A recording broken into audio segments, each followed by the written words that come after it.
Hello friends, कैसे आप लोग? आशा करते हैं आप सभी अच्छे होंगे, मस्त होंगे, तंदुरुस्त होंगे और अच्छे से स्टडी करेंगे। तो चलिए फ्रेंड्स, आज हम इस वीडियो में हम टॉपिक में चर्चा करने वाले हैं रिवीजन के बारे में। एग्जाम नजदीक आ रहा है, बस हमारे पास अब 3 महीना का समय बच गया है। नवंबर, अक्टूबर तो खत्म ही मानिए, नवंबर, दिसंबर, जनवरी, 3 महीना का समय है। 3 महीना में हमको क्या करना है? अच्छे से स्कोर लाना है, अच्छे से पढ़ना है और जो चीज पढ़ चुके हैं बस उसी को पढ़कर लाना। अब इस एक्स्ट्रा पढ़ने की जरूरत नहीं है। आप कहीं पे पढ़े हुए हैं और कहीं पे तैयारी किए हुए हैं, ऑफलाइन या ऑनलाइन, बस आपको करना क्या है? जितना पढ़े उतना ही को आपको बूट करना है, यानी कि दिमाग को तेज करना है। कैसे करना है, कैसे पढ़ना है, हम 9 स्टेप आपको हम बताएंगे। अगर इस 9 स्टेप को अगर फॉलो करते हैं 90 दिन तक, तो आप अच्छे से स्कोर लाइएगा और अच्छा नंबर भी आएगा। तो चलिए सबसे पहले यहाँ पे चर्चा करते हैं पहले स्टेप की। तो पहले स्टेप की बात करते हैं कि संक्षिप्त नोट्स। अब जितना आपने पढ़ लिए, पढ़ने के बाद आपको क्या करना है? पहले पढ़े हुए थे, पढ़ने के बाद आपने एक नोट्स बनाया होगा या क्वेश्चन आंसर किया होगा, छोटा छोटा, बड़ा नहीं, छोटा। तो सबसे पहले क्या बोला कि संक्षिप्त संक्षिप्त नोट्स, यानी कि छोटे छोटे आपको क्या करना है? टॉपिक को उठाना है। क्या करना है? टॉपिक जो आप पहले से नोट्स बनाया है उस नोट्स को दोहराना है। क्या करना है? दोहराना है। कैसे दोहराना है? तो जो चीज आप नोट्स बनाए हैं ना, उसको रखना नहीं है, बस आराम से उसको पढ़ना है। एक बार, दो बार, तीन बार उसको पढ़ना है, रोज पढ़ना है। ऐसा नहीं कि आज पढ़ना है, रोज पढ़ना है। उसके बाद आपको टाइम टेबल बनाना है। टाइम टेबल कैसे बनाना है प्यारे बच्चों?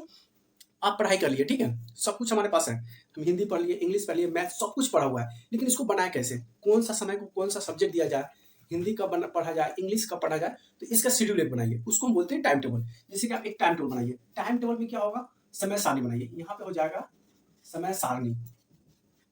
अब समय सारणी में क्या होता है? आप एक टाइम टेबल बनाइए कि हमें कौन सब्जेक्ट कितने बनना है, जिसमें आपका मैथ हो जाएगा, यानी कि गणित, हिंदी, उसके बाद अंग्रेजी, ठीक है। उसी तरह से बहुत से सब्जेक्ट है, उसका आप एक टाइम टेबल बनाइए। टाइम टेबल बनाना है कि आपको एक चार्ट बनाना है। अगर आपको नहीं आता है टाइम टेबल बनाने, तो वो भी हम बता देंगे कि टाइम टेबल कैसे बनाना है। आपको एक टाइम टेबल बनाना है जिस टाइम टेबल में आपका समय हो।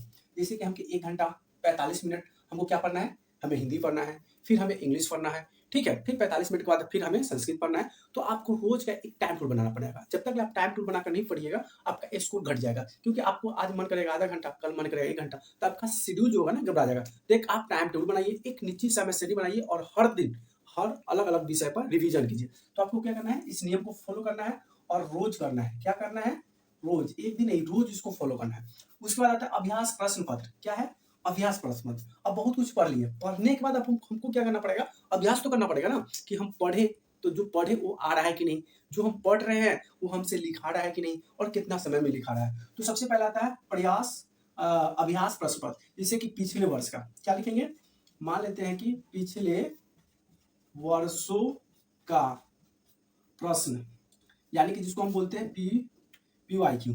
क्या बोलते हैं? पीवाईक्यू, पिछले वर्ष का प्रश्न पत्र। क्या होगा? प्रश्न पत्र को हल करें। प्रश्न पत्र को हल करें। जब आप इसको हल कीजिएगा, जब आप अभ्यास कीजिएगा, जैसे कि मॉडल टेस्ट आएगा, आप मॉडल टेस्ट को जब हल कीजिएगा तो आपको एक चीज समझ में आएगा कि ये मॉडल टेस्ट में जो क्वेश्चन आंसर दिया है हमें कितना याद है और कितना सही होता है। जब आप उसको बनाते हैं तो आपको एक शेड्यूल पता चल जाता है कि हमको ये चीज याद है, ये चीज करना है, ये चीज और याद करना है, तो उसको आप फॉलो कीजिएगा। तो ये तीसरा स्टेप हो गया। अब आता है चौथा स्टेप, और वेरी इंपॉर्टेंट आता है चौथा स्टेप। आपको याद रखना है चौथा स्टेप को, ठीक है। अगर आपको दिखाई दे रहा है तो कॉपी पे नोट कर लीजिए। चौथा स्टेप में फार्मूला और तारीख को दोहराना है। अब फार्मूला तारीख क्या होता है प्यारे बच्चों? तो फार्मूला बात, मैथ में तो फार्मूला होता है, उसका केमिस्ट्री में फार्मूला होता है, फिजिक्स में भी फार्मूला होता है। अब तारीख किस में होता है? तो तारीख होता है हिस्ट्री में होता है, और हिंदी में भी तारीख होता है। अब कैसे होते हैं प्यारे बच्चों, समझते हैं। सबसे पहले यहाँ बात करते हैं फार्मूला। तो आपके पास जितने भी मैथ के फार्मूला है, यानी कि गणित, क्या प्यारे बच्चों? गणित का फार्मूला दिखाई दे रहा है? मैनेज कर लीजिएगा प्यारे बच्चों, थोड़ा सा प्रॉब्लम है कैमरा का डिस्टेंस का, ठीक है। तो फार्मूला और तारीख को दोहराना है। अब हम बता देते हैं, थोड़ा सा फोर का समझ लीजिएगा। जैसे कि फार्मूला होता है ना मैथ का, अलजेब्रा हो गया, सबसे ज्यादा आपको फोकस करना है त्रिकोणमिति पर, साइन थीटा कॉस थीटा। इस पे जो होता है ना, ये 20 नंबर आपका रखा हुआ रहता है। 20 नंबर एक ही सब्जेक्ट से आता है, ऑब्जेक्टिव सब्जेक्टिव मिलाकर, और इसमें क्वेश्चन बहुत ऑब्जेक्टिव से क्वेश्चन 20-25 क्वेश्चन दिए रहते हैं। अगर मान लेते हैं कि आप त्रिकोणमिति का अगर क्वेश्चन बढ़िया से पढ़ लीजिएगा तो 20 नंबर सोल्व कर लीजिएगा, क्योंकि 20 नंबर का सिर्फ 20 क्वेश्चन उसी से पूछ दिया जाता है, त्रिकोणमिति से ही। तो अगर वो पढ़ लेते हैं तो सिर्फ वही बना दीजिएगा। अब ऐसा नहीं कि सिर्फ त्रिकोणमिति का रहता है, सबसे ज़्यादा क्वेश्चन त्रिकोणमिति का ही पूछा जाता है, लेकिन और सब्जेक्ट में भी क्वेश्चन एवरेज होता है, ठीक है? तो आपको याद करना है और उसके बाद होता है तारीख याद करना, जैसे कि हमारा देश कब आज़ाद हुआ था, गांधी जी का जन्म कब है, रामधारी सिंह दिनकर जी का जन्म कब हुआ, तो ये तारीख होता है। तो आपको इंपॉर्टेंट जो तारीख होता है ना, आपको उसको अंडरलाइन करके उसको याद कर लेना पड़ेगा, ठीक है? तो इसको रिवीजन हो जाएगा और आपके अच्छे स्कोर भी आ जाएंगे। अब आता है कि माइंड मैप, आप देख सकते हैं, अब आता है पांचवा नंबर में आता है कि माइंड मैप। अब चलिए माइंड मैप क्या होता है? ये सर माइंड मैप क्या होता है? तो देखिए प्यारे बच्चों, माइंड मैप का मतलब क्या होता है कि जो चीज हम पढ़ लिए, ताकि जो चीज हम पढ़ लिए अब उसको हम क्या करेंगे, दिमाग में हम बैठाएंगे। क्या करेंगे? उसको हम दिमाग में बैठाएंगे। अब कैसे दिमाग में बैठाइएगा? तो उसको आप हल कीजिएगा। क्या कीजिएगा?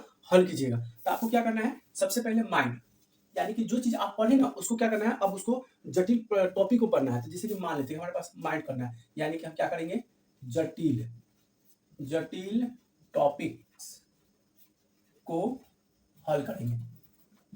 अब जैसे कैसे पता चलेगा, जैसे हम कुछ पढ़ते हैं ना, तो पढ़ने के बाद हमें कुछ चीज भारी भी लगता है, यानी कि डिफिकल्ट भी लगता है, कुछ इजी भी होते हैं, कुछ मॉडरेट भी होते हैं। तो जब माइंड मैप में हम क्या करेंगे ना, जब हम पढ़ेंगे तो उसमें जो जटिल वर्ड होगा, जैसे कि कोई क्वेश्चन हमको हार्ड है, हमसे क्वेश्चन नहीं बन रहा है, तो उसको इस श्रेणी में लगेंगे, माइंड मार्क में। उसके बाद एक चार्ट बना लीजिए कि हमें हिंदी में हमको ये प्रॉब्लम हो रहा है, मैथ में हमको ये वाला जो टॉपिक है, जैसे कि मैथ पढ़ लिए, अलजेब्रा है, मैथ में हमको मेंसुरेशन है, मैथ में क्षेत्रमिति है और नेचुरल नंबर है। तो मान लीजिए बहुत सारे टॉपिक है, इसमें जो टॉपिक आपको फंस रहा है ना, उस टॉपिक को श्रेणी में रखिएगा और उसको बनाइएगा, ठीक है? उसको बनाइएगा, कॉपी में चार्ट पर दर्शाइएगा और उसको रिवीजन करते रहिएगा। एक क्वेश्चन को बार बार बनाते रहने से आपका ये माइंड स्टोर होगा और यहाँ से जो जटिल टॉपिक होगा वहां से कवर हो जाएगा, ठीक है? अब आता है सेल्फ स्टडी की बात करते हैं। क्या होता है? छठा नंबर होता है सेल्फ स्टडी। क्या होगा? Self study. सेल्फ स्टडी में क्या होगा बच्चों कि टीचर पढ़ा दिए, ठीक है, टीचर 1 घंटा पढ़ा दिए, आप स्कूल में पढ़ के चलाए, आप कितना पढ़ते हैं ना, ये आप पर निर्भर करता है। टीचर का एक काम होता है अच्छे गाइडलाइन देना, अच्छा टीचर आपका सिलेबस कवर करा देगा और अच्छे गाइडलाइन देगा, लेकिन पढ़ना तो आपको पड़ेगा। हम यहाँ पे क्वेश्चन आंसर कराएंगे, ऑब्जेक्टिव क्वेश्चन करा देंगे, आपको डिटेल में समझा भी देंगे, लेकिन पढ़ना आपको पड़ेगा। कोई भी टीचर आपका स्कोर बढ़ाने के लिए अच्छे गाइडलाइन दे सकते हैं, ठीक है? जैसे कि आपको कोई मान लीजिए कोई भी टीचर की बात करते हैं, कोई सिलेबस पढ़ा दिया, आया पूरा अपना एवरेज जो होता है ना उसका सिलेबस पूरा खत्म कर दिया, फिर आया, फिर रिवीजन भी करवाया, लेकिन हम करवाना है, करना तो आपको है। तो यहाँ पे सबसे अच्छा होता है सेल्फ स्टडी। सेल्फ स्टडी के अलावा कुछ होता नहीं, बस आपका माइंड जो होता चाहिए सेल्फ स्टडी में लगना चाहिए। तो सबसे पहले सेल्फ स्टडी कीजिए। सेल्फ स्टडी कैसे होता है कि आप एक समय बना लीजिए। क्या बनाइए? समय। जैसे कि मैथ का हो गया, हर सब्जेक्ट का सब्जेक्ट बनाइए और उसके साथ अगर हो तो उसका अध्ययन कीजिए, उसको पढ़िए। क्या करना है? अध्ययन करना है, पढ़ना है। क्या करना है? पढ़ना है सेल्फ स्टडी में। उसके बाद मैथ सॉल्व करना है। क्या करना है? मैथ सॉल्व कीजिए। सेल्फ स्टडी में ये नहीं कर सकते, आप एक दूसरे से क्वेश्चन पूछिए, अपने आप से क्वेश्चन पूछिए। कैसे पूछिएगा? महात्मा गांधी का जन्म हुआ था, महात्मा गांधी का जन्म 2 अक्टूबर 1869 ईस्वी को हुआ था। देखिए ये क्या हुआ? Self study. आप पढ़ रहे हैं, अपने आप से क्वेश्चन भी पूछ रहे हैं और उसका आंसर भी दे रहे हैं, तो ये सेल्फ स्टडी हो गया। उसको आपको रेगुलर करना है। उसके बाद आता है समूह अध्ययन। 7वां नंबर जो है ये आता है समूह अध्ययन। अब समूह अध्ययन क्या होता है? जैसे कि अगर आप क्लास करते हैं कहीं पे, तो अगर कोचिंग में तो एक साथ रहते हैं, लेकिन जब गांव में जब जाते हैं यानी अपने घर पे रहते हैं, तो वहां पे ऐसा समूह बना लीजिए कि आपके गांव के यानी आपके घर के अगल बगल कोई बच्चा अगर तैयारी करता है, जैसे आपका कोई फ्रेंड हो, दोस्त हो, तो आप क्या कीजिए, ग्रुप में बैठ जाइए। क्या कीजिए? आप ग्रुप में बैठ के और तो क्या कर सकते हैं, दोस्तों से चर्चा कर सकते हैं। जैसे कि समूह वर्क, समूह काम में आप क्या कर सकते हैं, अपने एक दोस्तों से अपनी क्वेश्चन को शेयर कीजिएगा, वो आपसे शेयर करेगा। जो चीज आपको नहीं आता है अपने दोस्तों से पूछिएगा। अगर मान लेते हैं समूह में काम कर रहे हैं, ठीक है, क्या कर रहे हैं? समूह में काम कर रहे हैं। समूह मतलब होता है एक दूसरे का ग्रुप होता है। तो मान लेते हैं कि मेरा दोस्त है, अगर हमें कोई क्वेश्चन नहीं आया तो अपने दोस्त से पूछेंगे, ठीक? अगर उसको आएगा तो जवाब देगा, अगर उसको नहीं आता है, हमको भी नहीं आता, अब हम क्या करेंगे, दोनों का खोजेंगे। अब वहां पे डिस्कस करेंगे, क्या इसका आंसर ये होगा, नहीं ऐसा नहीं ये होगा, हाँ, तो वो बता देगा। अगर मान लीजिए मैथ में फंस रहा है, तो मान लीजिए जो मैथ हमको नहीं आता, सामने वाला को मैथ आता है, मेरे दोस्त को, अब वो आएगा फटाक से ऐसे से बताएगा, हाँ यार ऐसे नहीं ऐसे होता है, ठीक? तो वहां पे बताएंगे तो वो जल्दी समझ में आ जाएगा। फिर क्या करेंगे, अब हम क्या करेंगे, हमको आता है लेकिन अब उसको नहीं आता है, जो क्वेश्चन हमको आता है मेरे दोस्त को नहीं आता है, अब हम क्या करेंगे, वो दोस्त मुझसे पूछेगा, अरे यार ये क्वेश्चन है, चल यार ऐसे नहीं ऐसे बना इसको, यार अच्छा ऐसे होता है, हाँ ऐसे ही होगा, तो वो समझाएगा ना। तो सबसे अच्छा ये डिसीजन होता है ना, ग्रुप में पढ़ने से बहुत नॉलेज बढ़ता है। जब आप ग्रुप स्टडी करते हैं ना, तो उस ग्रुप में क्या होता है, 2 हो सकता है, 3 हो सकता है, 4 5 हो सकता है, लेकिन ज्यादा नहीं। ग्रुप डिसीजन का लीजिए 5 से ज्यादा नहीं रखिए, 5 से ज्यादा कचरा हो जाता है। तो आप उसमें रहकर पढ़ाई कर सकते हैं, आपका स्कोर देखिए बहुत बेटर होता है। अब आता है छोटे छोटे अंतराल को पढ़ाई करना। अब आता है मेन टॉपिक यहाँ, पढ़ तो लिया, पढ़े कैसे? तो मेन टॉपिक को कैसे पढ़ना है आप आपको हम समझाते हैं। जैसे कि छोटे-छोटे अंतराल में पढ़िए। अब जैसे कि एक के बार में आप 4 घंटा बैठने के लिए पढ़िएगा ना, तो आपसे पढ़ाई नहीं होगा, ठीक है? आप 1 घंटा पढ़िएगा, दिमाग अस्ता इसीलिए आपको किया जाता है छोटे-छोटे अंतराल। जैसे कि मान लेते हैं कि आप 25 या 30 मिनट का क्या कीजिए, 30 मिनट का अंतराल में पढ़ाई करें। अब कहिएगा 30 मिनट के अंतराल में पढ़ाई कैसे करें? तो देखिए टॉपिक बाय टॉपिक, जैसे कि मान लेते हैं कि यहाँ पे हम लिख देते हैं हिंदी 30 मिनट, ठीक, उसके बाद फिर लेंगे ब्रेक, मिलते हैं फिर ब्रेक के बाद, ठीक। तो आपको क्या करना है, 8वां नंबर टॉपिक को ध्यान समझिएगा, ये छोटे-छोटे अंतराल में पढ़ाई करना है। छोटे-छोटे अंतराल करने का मतलब है कि आप आधा घंटा पढ़ लीजिए, 45 मिनट पढ़ लीजिए। अब 45 मिनट पढ़ने के बाद आपको क्या करना है, एक छोटा-सा ब्रेक लेना है। कितने मिनट का?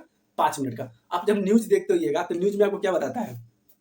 पूरा कहानी सुना देता है 10 मिनट। 10 मिनट तो हमको लगता ही नहीं कि 10 मिनट का कहानी रहता है। 4 मिनट 5 मिनट का वो कोई भी टॉपिक को बात करेगा। आप फिर कहेगा कि ठीक है, फिर आपसे मिलते हैं ब्रेक के बाद। जाइएगा कहीं नहीं, फिर बड़ी बवाल होने वाला है। अब आदमी सब सोचेगा कि अरे यार साहब ब्रेक के बाद कुछ होने वाला है क्या? अब बाकी कुछ होता नहीं है। बस ब्रेक में बस प्रचार आ जाता है, उसका ऐड आ जाता है, उससे उसका आमदनी होता है, कमाई होता है। फिर आता है, फिर कहता है कि ऐसे में ऐसे होता है। ठीक है? तो उसी तरह से ब्रेक के बाद आदमी क्या होता है, आदमी के अंदर एक एंटरटेन आ जाता है, मतलब उत्सुकता था कि यार ब्रेक के बाद कुछ होने वाला, तो वो आदमी क्या करता है, देखता है ना।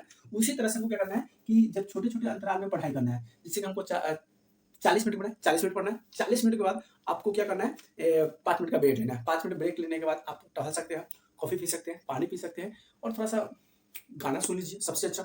तो ये 5 मिनट का ब्रेक होना चाहिए। 5 मिनट से ज़्यादा का ब्रेक लीजिएगा तो फिर आपका टाइम लॉस हो जाएगा। इसलिए ज़्यादा, और सोशल मीडिया से, और एक इंपॉर्टेंट चीज़ और, जब आप पढ़ाई करने बैठो तो सोशल मीडिया से दूर रहो। सोशल मीडिया का मतलब क्या होता है, किसी का फ़ोन आया, यार बंद। अगर हमको 5 घंटा पढ़ना है तो 5 घंटा हम मोबाइल नहीं चलाएँगे। किसी का फ़ोन आया, फ़ोन नहीं छूना है। तो इस पर आपको ध्यान देना है, ठीक है? तो ये छोटे-छोटे अंतराल में पढ़िए और सोशल मीडिया से दूर रहिए। आप 3 महीना सोशल मीडिया से दूर रहिए। एग्ज़ाम में आएगा 75, 80, 90, उसके बाद मोबाइल, लैपटॉप जो चलाना है चलाइए। लेकिन पहला सीढ़ी को आपको पार कर लीजिए, और वो भी अच्छे नंबर से। अगर अच्छे नंबर से पार करते हैं तो आगे आगे आगे बहुत कुछ मिलने वाला है, ठीक। अब इम्पोर्टेंट चीज़ आ जाता है यहाँ पे, आराम और नींद। अगर मान लेते हैं कि आप पढ़ लिए, अब बहुत पढ़ रहे हैं, रात भर पढ़ रहे हैं, दिन भर पढ़ रहे हैं, आपका स्वास्थ्य खराब हो जाएगा, तो पढ़ने से क्या फ़ायदा? इसलिए आपको करना क्या है, अच्छे से नींद की ज़रूरी होनी चाहिए। अगर आपके पास नींद नहीं होगा, आपका स्वास्थ्य अच्छा नहीं होगा, तो फिर आप अच्छे स्कोर भी नहीं कर पाइएगा। एग्ज़ाम के समय आपको बुखार लग जाएगा, फ़ीवर हो जाएगा। इसलिए आपका टाइम टूल, इसलिए आपको हम बताएँ कि टाइम टूल से आप जब पढ़िएगा, तो आपको समय पर सोना भी है, समय पर जागना भी है, समय पे स्कूल भी जाना है, समय पे पढ़ना भी है। तो ये सब चीज़ें ना आपका कैप्चर हो जाएगा, सिर्फ़ आप 90 दिन में कर लीजिए। बस आपके पास टाइम कुछ नहीं है, 30 या 90, कौन-कौन सा? नवंबर, दिसंबर, जनवरी। अब नवंबर, दिसंबर, जनवरी 3 महीना में पर्व भी आ जाता है। इसमें दिवाली भी आ जाएगा, छठ भी आ जाएगा, वगैरह-वगैरह सब कुछ आ जाता है। तिलवा संक्रांत भी आ जाएगा, सरस्वती पूजा भी आ जाएगा। बस आपको भटकना नहीं है। दिवाली के दिन 1 घंटा, 2 घंटा दिवाली मनाइए और रात को फिर आ जाइए पढ़ने के लिए। तो ये जितने भी टॉपिक हमने कराया रिवीजन का, ये 9 स्टेप में बताया। अगर इस 9 स्टेप को अगर आप फॉलो करते हैं, तो आप ये सोचिएगा और ये कहिएगा कि हाँ, राज सर क्या बोले हैं। राज सर जो बात बताया है, राज सर सही बताया है। यार छोटे यूट्यूबर है तो क्या हुआ, हम बात भी अच्छे बताते हैं, ठीक? तो ये अगर 9 जो स्टेप अगर आप अपने दिमाग में अगर बैठा लेते हैं, ये 9 बात को, टॉपिक को अगर सही से आप रोज़ कैप्चर करते हैं, तो आप गारंटी हम देते हैं कि आपका स्कोर भी बढ़ेगा, नॉलेज भी बढ़ेगा, आपका दिनचर्या अच्छे से जाएगा और आपके अंदर में हर चीज़ का बदलाव भी आएगा, ठीक? तो प्यारे बच्चों, ये हमारा छोटा-सा प्रयास था आप लोगों को समझाने का। तो प्लीज़ कमेंट करके ज़रूर बताइएगा कि मेरा प्रयास आपको कैसा लगा? अगर हमारा वीडियो अच्छे से समझ में आया और लगता है कि हाँ, हमारे वीडियो से आपको कुछ समझ में आया, तो वीडियो को एक बार लाइक, शेयर ज़रूर कर दीजिएगा और चैनल को सब्सक्राइब नहीं किया तो चैनल को सब्सक्राइब ज़रूर कर दीजिएगा। वीडियो देखने के लिए बहुत-बहुत धन्यवाद। Thank you so much. Love you.